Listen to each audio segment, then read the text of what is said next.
there's really just one thing I want to tell you today. And it's that just the way you are right now, you can achieve great things. I'm saying this because of a genius I know who has empowered me to believe the same thing for myself. Her name is Eloise Letitia, better known by her stage name, Christine and the Queens. Yeah. She's a French pop artist, a singer, songwriter. She choreographs her own dances, and she co-produces her own songs. She's known for melding a ton of different unexpected genres like hip-hop, contemporary, electronic into one unique genre that's her own. She makes her own sound so distinctive that no one else can replicate it. She's purely herself.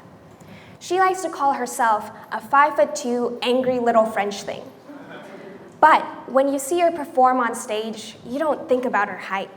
You notice something else about her, and that's her energy. I'm going to show you a quick clip from her music video, St. Claude, to give you just a taste of her energy. So I saw Christine and the Queens live for the first time back in October of 2016 at Terminal 5, and my life changed. For the first time, I realized that I didn't actually know who I was inside.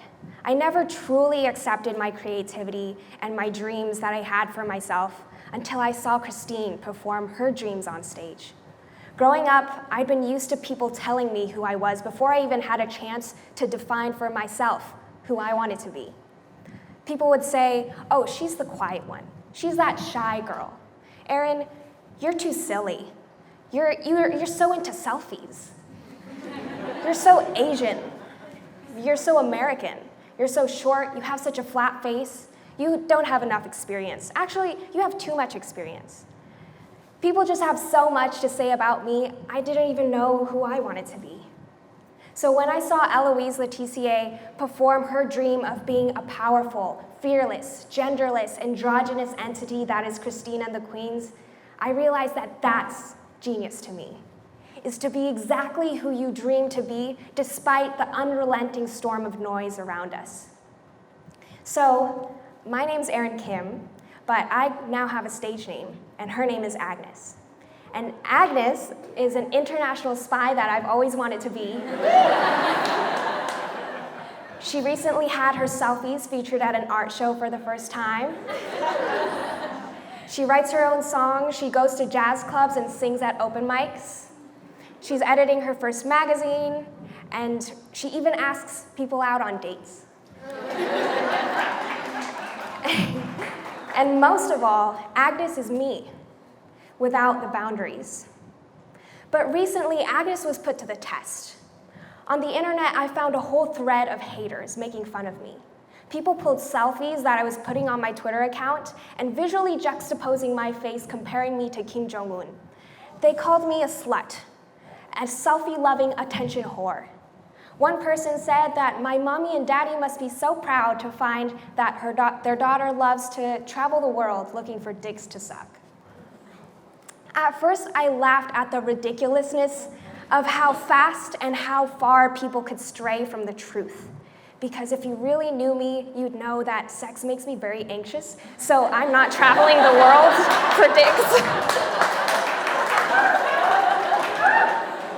But despite knowing that truth, the fear and the doubt started to creep in, and Agnes started to crumble away.